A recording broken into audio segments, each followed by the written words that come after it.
BRS హయాంలో సీతారామ ప్రాజెక్టుకి ఎలాంటి అనుమతులు తీసుకురాలేదు అన్నారు మంత్రి ఉత్తమ్ కుమార్ రెడ్డి. అయితే అధికారులను అడిగి వివరాలు తెలుసుకోవాలని ఆయనకి కౌంటర్ ఇచ్చారు మాజీ మంత్రి జగదీష్ రెడ్డి. అసలు మేమే సిడబ్ల్యూసి పర్మిషన్ తీసుకొచ్చినాం అంటారు. వాస్తవంగా ఈ రోజు కూడా సిడబ్ల్యూసి ఫైనల్ పర్మిషన్ రాలేదు అంటే ఇంత అబద్ధాలు మాట్లాడితే ఎట్లా? గోదావరి రివర్ మేనేజ్మెంట్ బోర్డు ఈ రోజు 13th August 2024 ఇది అప్రూవ్ చేయడానికి వాళ్ళ మీటింగ్ ఉండింది. అది కొన్ని కారణాల వల్ల వచ్చే వాళ్ళని పోస్ట్పోన్ అయింది.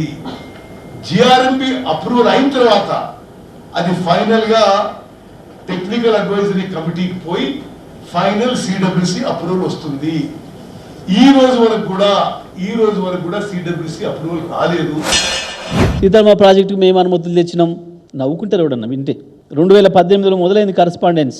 2018, 2019, 2020, 2021, 2022 వరుసగా 4 సంవత్సరాల కరస్పాండెన్సు కేంద్రంతో అన్ని సంస్థలతోని అన్ని డైరెక్టరేట్స్తో మాట్లాడి వరుసగా వస్తున్నాయి అనుమతులు.